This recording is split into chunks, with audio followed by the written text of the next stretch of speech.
Hello students, welcome to our 7th lecture which is based on basic fundamental of chemistry. पहले बातचीत थोड़ा बहुत फिर टॉपिक स्टार्ट करते हैं। आज का हमारा ये 7th लेक्चर इस टॉपिक का आखिरी लेक्चर है और आज ये टॉपिक क्लियर हो जाएगा तो सारा चीज आगे भी क्लियर हो जाएगा, क्योंकि ये बेसिक सब चीज है। ये चीज अगर कंप्लीट हो गया फिर दिक्कत नहीं। बार बार यही चीज बोल रहे हैं क्योंकि आपको बार बार यही लगेगा, जब आप चैप्टर्स को आगे पढ़ेंगे तो आपको बार बार यही लगेगा बेसिक्स क्लियर करना कितना जरूरी था। ठीक है, तो अभी क्या आज के क्लास में तो जो पहले वर्क मिला था प्रीवियस लेक्चर में उसको पहले देख लेना है। यहाँ पर कौन कौन अपना वर्क कंप्लीट किए हैं, यहाँ पर जो भी होगा फॉर्मूला, करेक्ट फॉर्मूला आप यहाँ से मैच कर लेंगे कि आप जो अपने कॉपी में वर्क किए हैं वो करेक्ट है या नहीं है। उसके बाद फिर हम लोग आगे बढ़ेंगे।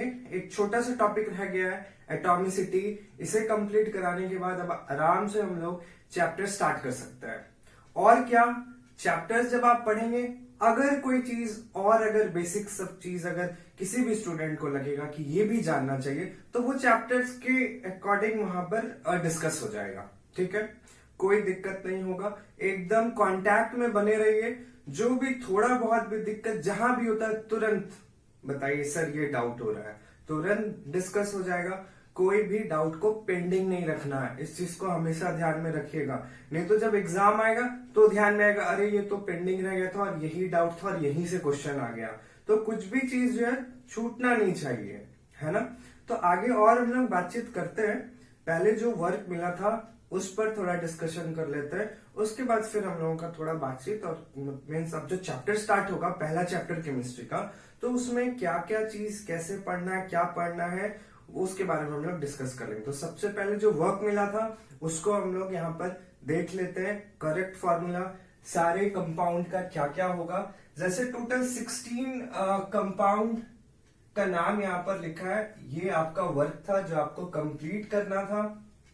जो लोग सारा ही बन चुका है वो मैच कर लीजिए यहाँ। जिन्हें कहीं पर भी डाउट है क्लियर हो जाएगा, जिनको आता भी है फिर भी वो देखिए, क्योंकि कई बार क्या होता है कि छोटा छोटा चीज कई बार स्टूडेंट्स नहीं देख पाते हैं। और कभी भी ओवर कॉन्फिडेंस में मत रहिएगा कि ये तो 9th में भी बनता ही था, सुपरस्टार थे इसमें, आज भी सुपरस्टार है, हीरो ही है, तो सब हीरो निकल जाएगा। इसीलिए क्या करना है, एकदम ध्यान देना है छोटे छोटे चीजों पर। कोई भी चीज अगर आता हुआ चीज भी अगर दोबारा आता है उसको भी देखिए, क्योंकि रिवीजन चाहिए ना, पढ़ाई में रिवीजन चाहिए, तो आता हुआ चीजों को भी बार बार देखना चाहिए।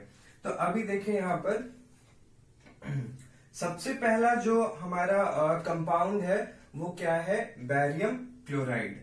तो बैरियम क्लोराइड का फॉर्मूला कैसे बनेगा ये तो प्रोसेस हम लोग कल देख चुके थे, तो फटाफट जल्दी जल्दी बताते चले जाते, ज्यादा टाइम इस पर हम लोग नहीं लेंगे जिससे कि आप यहाँ पर मैच कर ले। तो सबसे पहले बैरियम क्लोराइड, तो बैरियम क्लोराइड के लिए यहाँ पर हम लोग क्या करते हैं, सबसे पहले बैरियम का फॉर्मूला यहाँ पर Ba और क्लोराइड का Cl।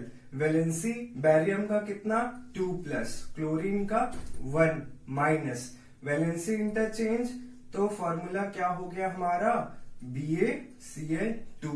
तो ये हो गया हमारा करेक्ट BaCl2। जिनका भी हो गया बहुत अच्छी बात, करेक्ट आया बहुत अच्छी बात।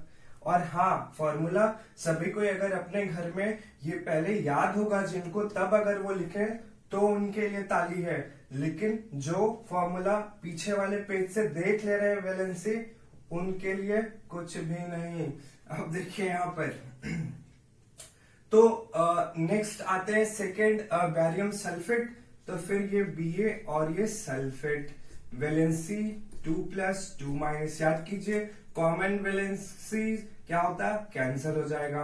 तो सिंपली यहाँ पर क्या लिखा जाएगा, BaSO4 लिखा जाएगा। तो फॉर्मूला क्या हो गया BaSO4, कोई दिक्कत नहीं। नेक्स्ट आते थर्ड जिंक सल्फेट। तो Zn, जिंक का क्या हो गया Zn, वैलेंसी 2+, मेटल हो गया ना, मेटल क्या होता है केटायन होता है, प्रीवियस क्लास को रिवाइज करते रहिए। सल्फेट SO4, 2 माइनस, फिर कॉमन वैलेंसी कैंसिल, तो ZnSO4 डायरेक्ट लिखा जाएगा, ZnSO4। एक टाइम पर क्या होगा ना कि ये इस तरह से प्रैक्टिस करते करते आप डायरेक्ट फॉर्मूला लिखने लगेंगे। जैसे कि अगर यहां फोर्थ में आते हैं तो आयरन का क्या Fe, सल्फेट का क्या SO4, दोनों का वैलेंसी क्या था, इसका भी 2 और इसका भी 2, तो सेम वैलेंसी कैंसिल होने से डायरेक्ट जो फॉर्मूला और सिंबल है वो यहां लिख देते हैं। एल्यूमिनियम ऑक्साइड, तो फिर से एल्यूमिनियम 3+ ऑक्साइडो 2 माइनस, ये देखिए कॉमन वैलेंसी नहीं है तो 2 इधर आ जाएगा, 3 इधर आ जाएगा, तो क्या हो जाएगा Al2O3। क्लियर हो रहा है ना, कोई दिक्कत तो नहीं। तो यहां पर लिखते हैं Al2O3। नेक्स्ट आ जाते हैं barium iodide, Ba2+ iodide I-1, तो 1 इधर 2 इधर, तो क्या हो जाएगा Ba(I2). नेक्स्ट में आ जाते हैं लेड नाइट्रेट, तो लेड का क्या होता है Pb, nitrate NO3, lead 2+ nitrate -1। एक चीज प्रीवियस लेक्चर में पहले भी बता चुके हैं, फिर से एक बार बता देते हैं कि जैसे वेरिएबल वैलेंसी मतलब एक से ज्यादा वैलेंसी अगर किसी भी एलिमेंट का होता है, जैसे आयरन, इसका 2 भी होता है 3 भी होता है, तो आपको ये पहले भी बता चुके हैं कि अगर फेरस और फेरिक रहेगा तो बड़ा क्लियरली समझ में आ जाएगा। IC and OUS concept lectures में बता चुके हैं प्रीवियस लेक्चर्स में। तो अगर आपको सिर्फ आयरन बोल रहा है तो कौन सा वैलेंसी लेंगे 2, बहुत लोगों को पता है ये, इसीलिए उनका ये सही भी हुआ होगा। उसी तरह से यहाँ पर लेड का 2 और 3 भी होता है, आपके सिलेबस में बस लेड का 2 वैलेंसी वाला ही है, यानी कि प्लम्बस ही है, प्लम्बिक वाला कोई भी फॉर्मूला नहीं है, तो यहाँ पर 2+ ले लिए। अभी क्या होगा, इस पर ध्यान देना है स्टूडेंट्स, यहां ध्यान देना है, ठीक है। अब देखिए ये क्या हो जाएगा, 2 इधर आ जाएगा ना और 1 इधर आ जाएगा, तो अभी Pb तो लिख दिए, 1 इधर आ गया, तो यहाँ पे 1 को तो लिखते नहीं है, 2 अब इधर आएगा, तो 2 नाइट्रोजन को भी चाहिए और ऑक्सीजन को भी चाहिए। तो ऐसे केस में आपको कल बताए थे कि होल ऐसा ब्रैकेट ओपन कर देना है और 2 यहां नीचे लिख देना है, ये नहीं कि 2 यहां लिख देना है, ठीक है। आगे बस जब रिएक्शन हम लोग पढ़ेंगे ना तो बैलेंसिंग करना होगा।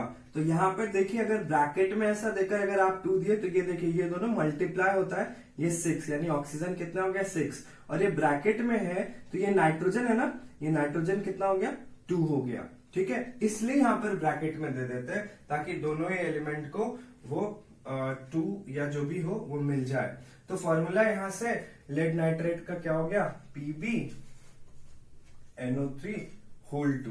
नेक्स्ट कॉपर नाइट्रेट, तो कॉपर का जो है वो क्या होता है Cu नाइट्रेट NO3। जब कॉपर का 2 वैलेंसी 1 भी 2 भी, लेकिन जब सिर्फ कॉपर बोला जाए तो 2 वैलेंसी लिया जाता है। ये तो 1 है, 2 इधर और 1 इधर आएगा, तो क्या हो जाएगा Cu, फिर से क्या हो जाएगा होल पर दे देंगे ना, एक एलिमेंट रहता तो दे देते, लेकिन यहाँ पे 2 एलिमेंट है तो दोनों को मिलना चाहिए, इसलिए ब्रैकेट देकर 2 ऊपर नहीं नीचे लिखते हैं। ये हो गया कॉपर नाइट्रेट। नेक्स्ट आ जाए सिल्वर ब्रोमाइड। सिल्वर ब्रोमाइड, तो सिल्वर का क्या होता है Ag और ब्रोमाइड का क्या होता है Br। बहुत स्टूडेंट्स को कंफ्यूजन हो जाता है सिल्वर और गोल्ड के सिंबल में, सिल्वर का होता है Ag और गोल्ड का होता है Au। बहुत लोग क्या करते हैं कंफ्यूजन में गोल्ड के जगह पर Ag लिख देते हैं, सिल्वर के जगह पर Au लिख देते हैं। तो कंफ्यूज मत होइए, कोई भी तरीका आप अपना लीजिए जिससे कि ये कंफ्यूजन ना हो, कुछ भी सोच के, जैसे एक ऐसा लॉजिक सिल्वर और गोल्ड में अगर आपको कंफ्यूजन होता है, ये सिल्वर का ये गोल्ड का, आपको पता है ना कि सिल्वर जो है वो थोड़ा सस्ता है गोल्ड से, तो डिमांड अक्सर घर में अगर होगा तो सिल्वर का होगा, है ना। तो जैसे जनरली यहाँ पर क्या होता है कि वाइफ जो अपने हस्बैंड को ये जो है सिंबल ये नाम से बोलकर अपकारती है Ag। तो आप इसको इस तरह से याद कर लीजिए कि सस्ता चीज ही मांगेंगी वो तभी मिलेगा, तो इसीलिए वो डिमांड कर रही है अपने हस्बैंड से Ag सिल्वर दे दो, चांदी दे दो। तो इससे क्या हो जाएगा, कोई तरीका लगा दिए जिससे याद हो गया।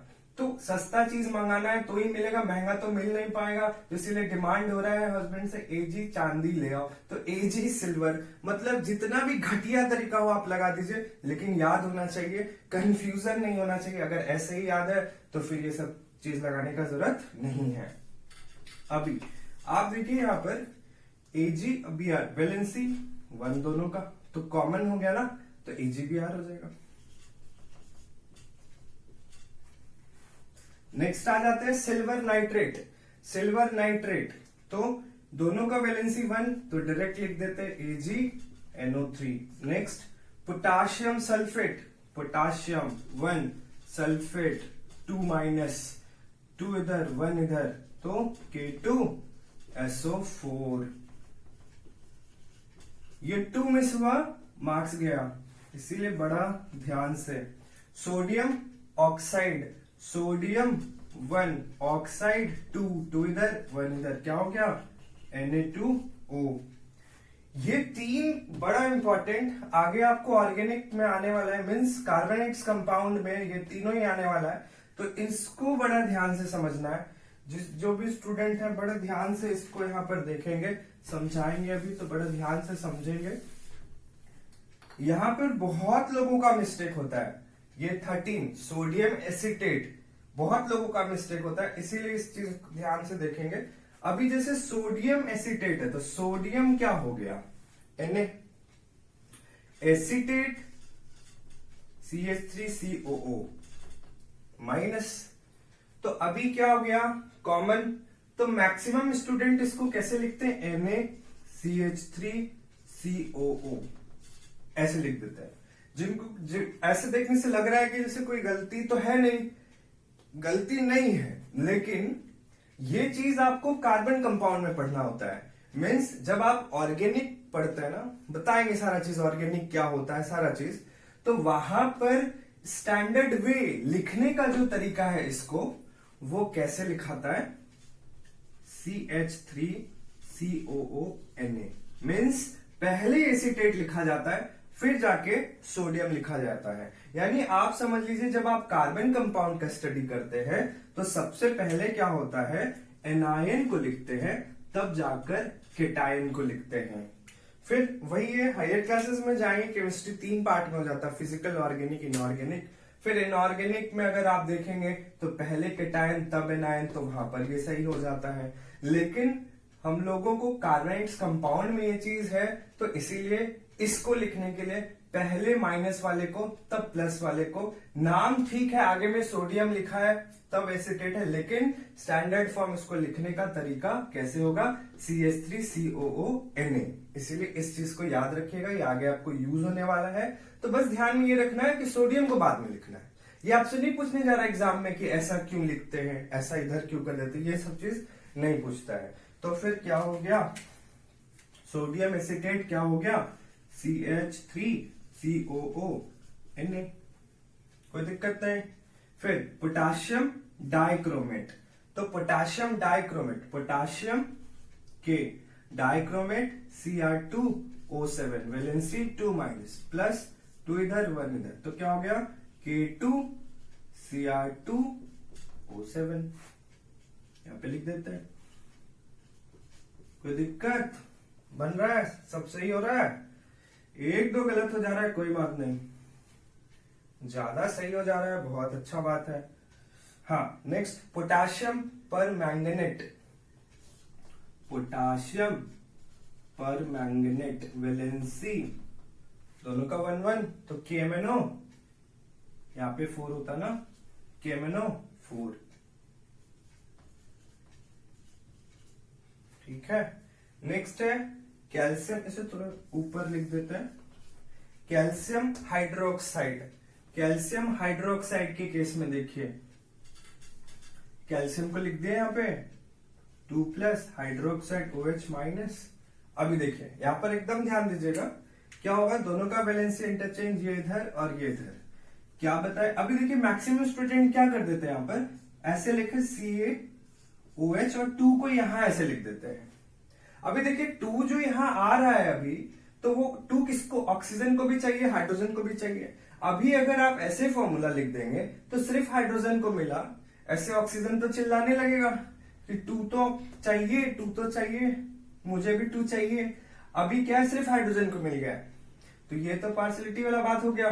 तो इसीलिए दोनों को मिले, झगड़ा ना हो, हल्ला ना हो, इसीलिए यहाँ पर ब्रैकेट दे दीजिए, देना बहुत जरूरी है। 2 दे दिए, अभी देखिए 2 इसको भी मिल गया, 2 इसको भी मिल गया। तो इसीलिए एक एलिमेंट से ज्यादा अगर एलिमेंट है तो वहां पर अगर आपको कोई भी न्यूमरल देना है तो उसको ब्रैकेट में देकर इस तरह से कर देना है, ठीक है। तो लास्ट वाला ये हो गया कैल्शियम हाइड्रोक्साइड, ठीक है।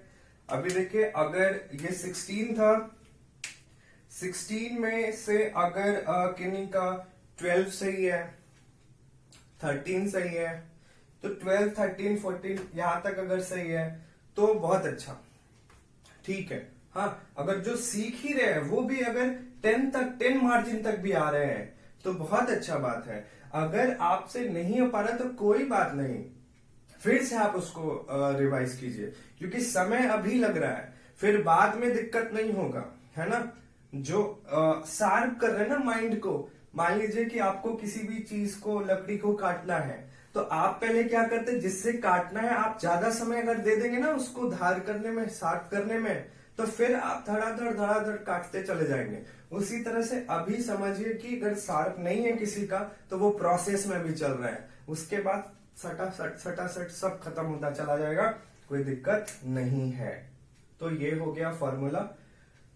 कुछ स्टूडेंट्स का नाम लेना चाहते हैं जो कि बहुत सिंसियर रह रहे हैं, अभी कंटिन्यूटी में जिस तरह से लेके जा रहे हैं, होमवर्क कंप्लीट कर रहे हैं, सबमिट कर रहे हैं। मेरे व्हाट्सएप पर ग्रुप बनाया हुआ है, वहां पर सबमिट हो रहा है, सभी का होमवर्क पता चल रहा है कि वर्क कर रहे हैं। तो नाम तो लेना बनता है। जैसे कि कुछ स्टूडेंट हैं, जैसे गर्ल्स में दिव्या है, स्नेहा है, डीएवी की है, डीपीएस की है ना। उसके बाद फिर है बॉयज में सृजन, फिर है कुमार शिवम कुमार, ऋषभ, फिर अभिषेक मंडल। तो ये सब स्टूडेंट बहुत अच्छा सिंसियरली अपना वर्क कर रहे हैं।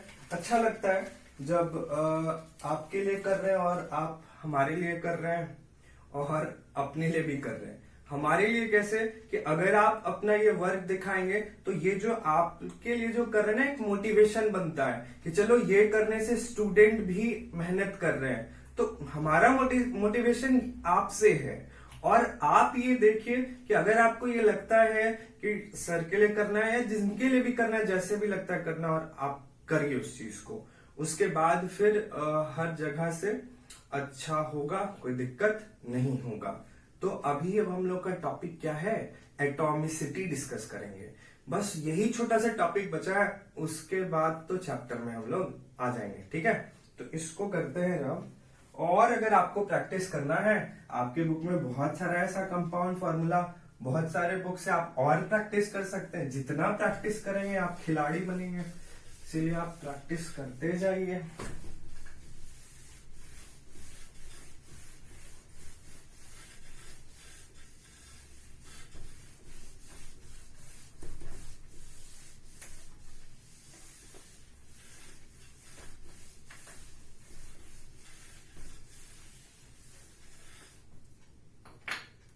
एटॉमिसिटी के बारे में थोड़ा सा चर्चा है ना, टाइम को देखते हुए, क्योंकि लेक्चर ज्यादा बड़ा ना हो जाए स्टूडेंट्स। एटॉमिसिटी ये हमारा टॉपिक है, इसको समझ लेते हैं। फिर हमारा ये जो टॉपिक था basic fundamental concept of chemistry, वो आज यहाँ पर एंड होगा, ठीक है। तो एटॉमिसिटी क्या होता है, सिंपली अगर समझना है इसको नॉर्मल एकदम सिंपल लैंग्वेज में, तो एटॉमिसिटी के लिए स्टेटमेंट ये लिखते हैं, number of atoms in a molecule. अगर फर्स्ट लेक्चर आप लोग देखे होंगे तो फर्स्ट लेक्चर में सबसे छोटा सा क्वेश्चन पूछे थे कि आपका बेसिक्स अच्छा है कि नहीं, उसके लिए इक्वेशन दिए थे, one hydrogen combines with oxygen then it gives water, जिसमें 4 इक्वेशन दिए थे और पता करना था कि कौन सा इक्वेशन सही है। तो लास्ट वाला इक्वेशन सही हुआ था और बताए थे कि उसमें जो रीजन है वो एटॉमिसिटी का है। तो वो आज आपको यहां पर समझ में आएगा एटॉमिसिटी क्या है और ये कैसे इक्वेशंस को सही करता है। नहीं जानेंगे अगर तो इक्वेशन गलत हो जाएगा। तो सबसे पहले आते हैं स्टेटमेंट में। स्टेटमेंट क्या कह रहा है कि number of atoms in a molecule, मतलब एक अ मींस वन, एक मॉलिक्यूल, किसी का भी एक मॉलिक्यूल में टोटल नंबर ऑफ एटम कितना होता है उससे उसके एटॉमिसिटी का पता चलता है। इतना भी देने के बाद समझ में नहीं आता, क्लियर नहीं होता है। एग्जाम्पल देंगे क्लियर हो जाएगा, इक्वेशन में फिट कराएंगे क्लियर हो जाएगा। ठीक है, आराम से पेशेंसफुली देखिए क्लियर हो जाएगा। अभी देखिए number of atoms in a molecule, एक एग्जाम्पल ले लेते हैं। किसका लेते हैं? ऑक्सीजन ले लेते हैं। ऑक्सीजन के केस में ये देखिए ऐसा लिखे O2। ठीक है, अभी देखिए यहां पर जो O2 लिखे है ना, तो ये जो O2 लिखे है तो O2 का ये क्या है, ऑक्सीजन का ये क्या है, एक मॉलिक्यूल। ठीक है, यानी ये जो लिखा हुआ है ये ऑक्सीजन का कितना मॉलिक्यूल है, एक मॉलिक्यूल है। और इसके एक मॉलिक्यूल में नंबर ऑफ एटम ऑक्सीजन का कितना है, तो 2 है। 2 एटम्स ऑफ ऑक्सीजन। तो अभी देखिए समझ में आएगा आपको एटॉमिसिटी क्या। एक किसी के भी एक मॉलिक्यूल में जितना नंबर ऑफ एटम होगा वो उसका एटॉमिसिटी होगा। तो ऑक्सीजन का ये क्या है, एक मॉलिक्यूल, तो ऑक्सीजन के एक मॉलिक्यूल में ऑक्सीजन का कितना एटम है, 2। ये दिख भी रहा है ना, 2 एटम है। तो इसीलिए ऑक्सीजन का जो एटॉमिसिटी है ना वो क्या हो जाएगा, इसका जो एटॉमिसिटी है वो कितना हो जाएगा, 2 हो जाएगा। क्लियर, समझ में आ रहा है। अगर मान लीजिए कि जैसे कोई ऐसा कंपाउंड, जैसे एक एग्जांपल आपको दे सकते हैं, अगर आप लोगों को मालूम हो तो ये ना ऐसा S8 सल्फर 8, ये आपको चैप्टर 4 केमिस्ट्री में आएगा। इसका इलेक्ट्रॉन डॉट स्ट्रक्चर बनाना होगा, वहां बताएंगे कि ये कैसे होगा। तो ये देखिए यहां पर सल्फर के एक मॉलिक्यूल में सल्फर का नंबर ऑफ एटम कितना है, 8। तो सल्फर का एटॉमिसिटी कितना हो जाएगा, 8 हो जाएगा। ठीक है, क्लियर हो रहा है, समझ में आ रहा है, कोई दिक्कत तो नहीं। अभी अगर यहां पर ऐसा नाइट्रोजन लिखते हैं 2, तो ये नाइट्रोजन का एक मॉलिक्यूल है और उसके एक मॉलिक्यूल में नाइट्रोजन का एटम कितना है, 2। तो इसका भी एटॉमिसिटी क्या हो गया, 2 हो गया। क्लियर हो रहा है, बात एकदम क्लियर हो रहा है। तो एटम चेक कैसे करते हैं, जो यहाँ नीचे जो लिखा रहता है उससे हम लोगों को एटम का पता चलता है, और अगर यहां पर कोई नंबर लिखा हुआ है तो उससे मॉलिक्यूल का पता चलता है। जैसे अगर यहां पर कुछ नहीं है तो क्या है, 1 है, तो इसीलिए कितना मॉलिक्यूल हुआ ये ऑक्सीजन का, 1। अगर यहां पर 2 लिख देते हैं तो 2 लिखने से फिर यहां पर बोलेंगे ऑक्सीजन का कितना मॉलिक्यूल है, तो 2 मॉलिक्यूल हो गया। लेकिन अगर हम टोटल नंबर ऑफ एटम में फिर आ जाएंगे तो ये मल्टीप्लाई हो जाता है, तो फिर कितना आइटम हो जाएगा, 4। तो खैर इतना अभी हम लोगों को नहीं आना है, अभी एटॉमिसिटी को समझना है। तो ये देखिए एटॉमिसिटी समझ में आ गया, डिटेल डिस्कशन नहीं। एक अगर होता है ना, एक किसी का अगर एटॉमिसिटी होता है उसको मोनो एटॉमिक बोलते हैं। किसी का अगर 2 होता है एटॉमिसिटी उसको diatomic, triatomic, tetraatomic, ऐसे ही चलता है। ऑक्टा एटॉमिक, 8 हो गया ऑक्टा एटॉमिक। तो इतना डिटेल नहीं, बस करना क्या है, दिमाग लगाना है, जो सिलेबस में उतना सा काम करना है। तो जिस जिस एलिमेंट का यूज पड़ेगा आपको केमिकल रिएक्शन में, एटलीस्ट उसका एटॉमिसिटी तो पता होना चाहिए ना। तो अभी आपको समझ में आएगा कि आखिर ये एटॉमिसिटी पता होने से हमको क्या फायदा होगा, आखिर क्या पता चलेगा आगे, वो भी अभी डिस्कस कर देते हैं। तो सबसे पहले कुछ ऐसा आपको लिख देते हैं जिससे क्या होगा कि आपको याद उतना नहीं करना पड़ेगा, आसान होगा। तो ये जो भी बात लिख रहे हैं वो जनरली के केस में होता है। जनरली जब भी बोलते हैं तो ज्यादातर केसेस में ऐसा होता है। इसका मतलब ये नहीं कि हर जगह ही होगा, मैक्सिमम केसेस में अगर हो रहा है कोई चीज तो उसको ध्यान में रखने से काम आसान हो जाता है। तो देखिए इसमें क्या बताना चाह रहे हैं, मेटल्स है ना, अगर मेटल्स, तो जनरली मेटल्स का जो एटॉमिसिटी होगा ना, एटॉमिसिटी वो कितना हो जाएगा, 1 होता है।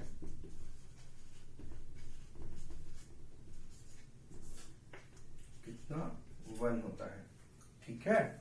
और अगर नॉन मेटल के केस में आते हैं, जनरली, फिर वर्ड यूज कर रहे हैं जनरली, ज्यादातर नॉन मेटल का एटॉमिसिटी 2।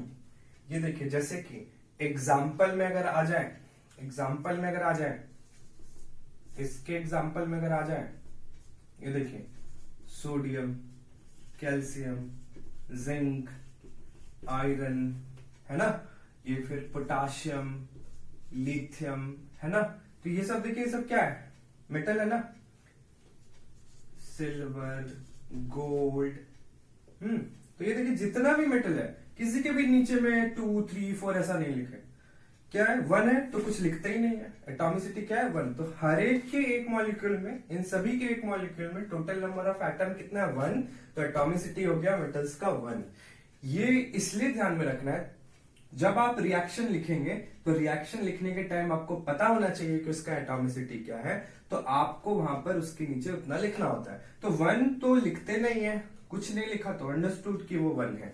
अभी नॉन मेटल के केस में अगर आप आते हैं, तो देखिए नॉन मेटल के केस में एग्जांपल आपको दिखा रहे हैं, ये देखिए यहां पर ऑक्सीजन, नाइट्रोजन, है ना, ये देखिए नॉन मेटल है ना, ये देखिए यहाँ पे 2 हो गया, ये देखिए यहां पर भी 2 हो गया। हाइड्रोजन के साथ थोड़ा परेशानी है, लेकिन अभी इसको थोड़ा फुसलाने के लिए इसको नॉन मेटल में रख दिया गया है, तो नॉन मेटल की तरह भी इसको मान के चलते हैं। तो हाइड्रोजन जो है, ये देख लीजिए, इसका भी 2 हो गया। फिर देखिए क्लोरीन, ब्रोमीन, फ्लोरीन, आयोडीन, ये सब तो आपको यूज पढ़ना है। और देखिए सबका जो है एटॉमिसिटी क्या हो गया, 2, और नॉन मेटल है सभी के सभी, मेटल सभी का क्या हो गया, 1 हो गया। अब कुछ ऐसा चीज आप देखेंगे जहां पर 1, 2 ऐसा नहीं होता है, तो वो आप जैसे देखेंगे कार्बन, कार्बन नॉन मेटल है, लेकिन एटॉमिसिटी क्या है, 1, ठीक है। तो इसीलिए ये सब चीज ध्यान में रखिए। अभी सल्फर का होता है 8 बोला जाता है, लेकिन अभी रिएक्शंस जो यूज होता है तो उसके लिए सल्फर का एटॉमिसिटी 1 ही लिया जाता है।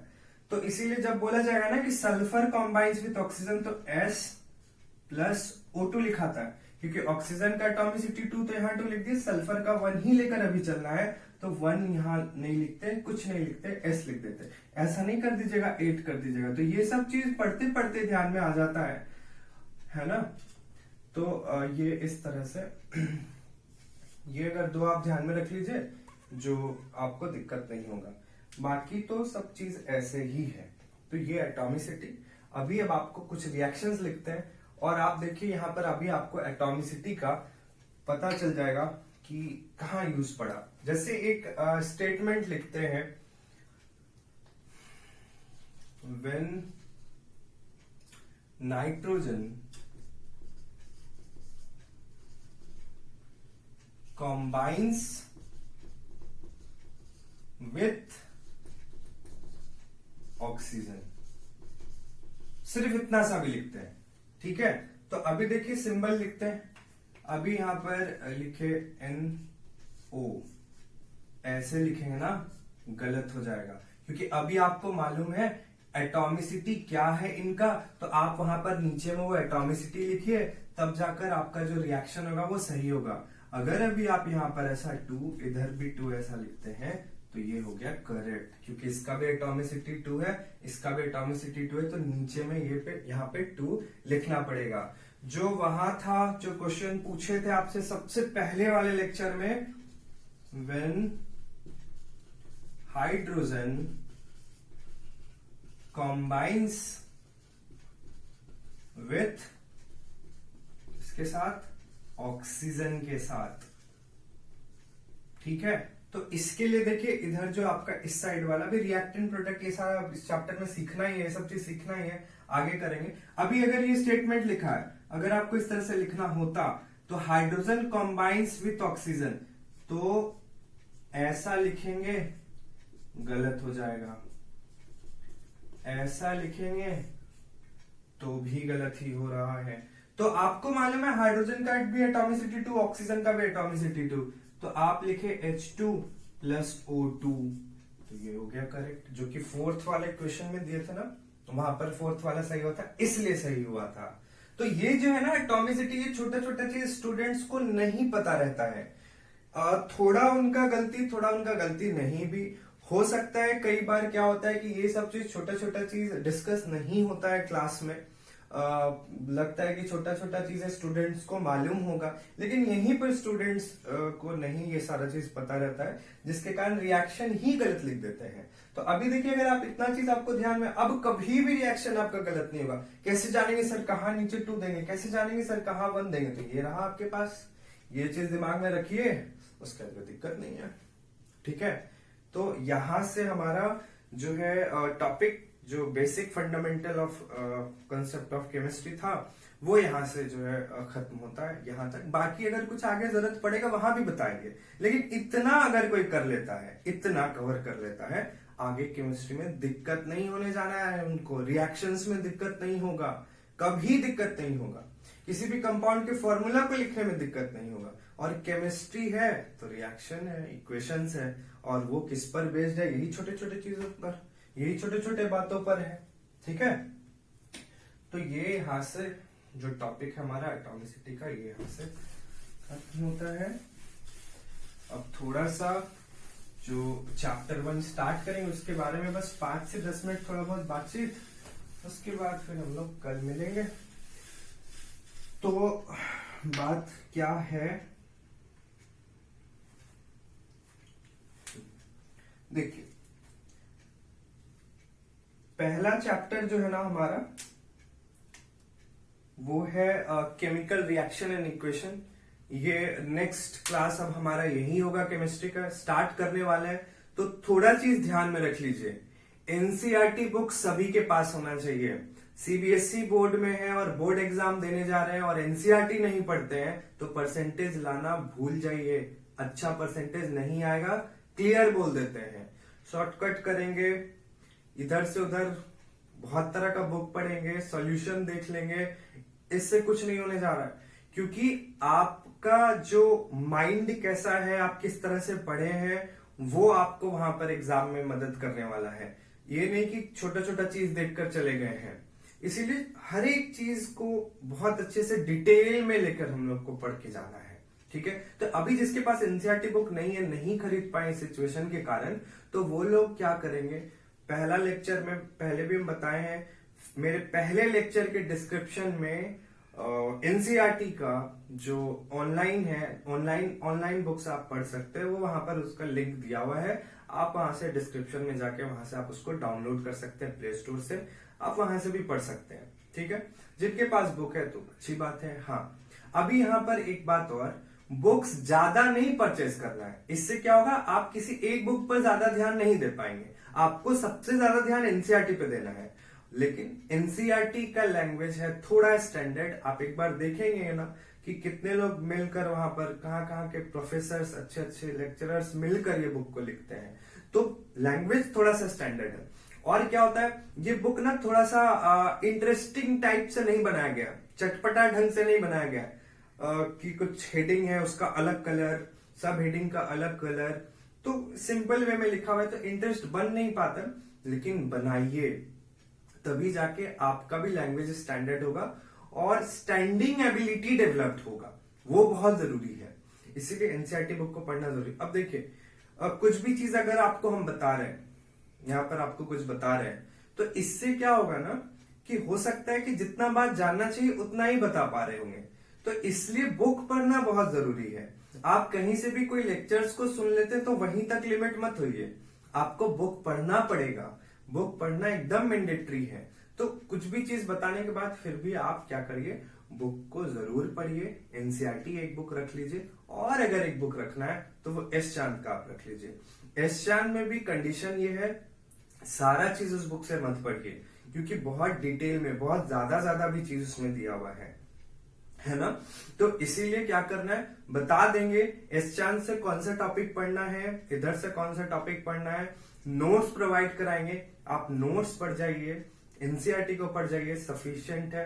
क्वेश्चंस प्रैक्टिस कराएंगे, प्रीवियस ईयर क्वेश्चंस से प्रैक्टिस कराएंगे, क्वेश्चंस दिखाएंगे आप लोग को। इस बार फर्स्ट चैप्टर केमिस्ट्री से कौन सा क्वेश्चन आया है वो आप लोग को दिखाएंगे, ठीक है। तो कल के क्लास में थोड़ा स्टार्ट में क्या करेंगे, इंट्रोडक्शन होगा, इंट्रो होगा पहले चैप्टर का, कितने मार्क्स का ही हमारे एग्जाम में आता है, सारे चैप्टर, पांचों चैप्टर का मार्क्स डिस्ट्रीब्यूशन बता देंगे।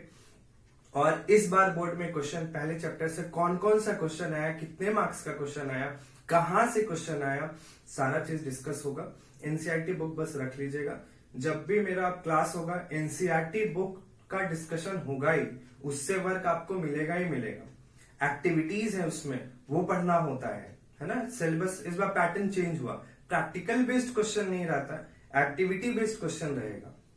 बहुत स्टूडेंट कंफ्यूज हो जाते हैं, बोले प्रैक्टिकल बेस्ड क्वेश्चन नहीं आने वाला है, तो उनको लगता है कि एक्टिविटी बेस्ड क्वेश्चन भी नहीं आएगा। नहीं, एक्टिविटी बेस्ड क्वेश्चन रहेगा, ठीक है। ये सारी बातें कल भी होंगी थोड़ी थोड़ी। और आपको क्या करना है, चीजों को हमेशा याद रखिए। आप कुछ भी पढ़ लिए, अगर आपको पता चल गया है तो फिर वही चीज ओवर कॉन्फिडेंट में मत आइए कि अब तो याद रहेगा, अब सब चीज हो जाएगा। नहीं, ये सारा चीज रिवाइज अगर नहीं होगा तो फिर आपको दिक्कत होगा। इसीलिए कुछ टाइम के लिए रिवाइज कीजिए, फिर बाय डिफॉल्ट सेट होगा। अप्लाई करने लगिएगा ना, उसके बाद फिर याद रह जाएगा। इसीलिए कुछ टाइम और दीजिए, रिवाइज करते रहिए चीजों को। हाँ, और आप क्या कर सकते हैं, फॉर्मूला जो भी था और प्रैक्टिस करने के लिए आपके बुक में अगर कुछ दिया हुआ है तो आप वहां से फॉर्मूला प्रैक्टिस कर सकते हैं, ठीक है। तो आज का जो लेक्चर था हमारा यहीं तक, ठीक है।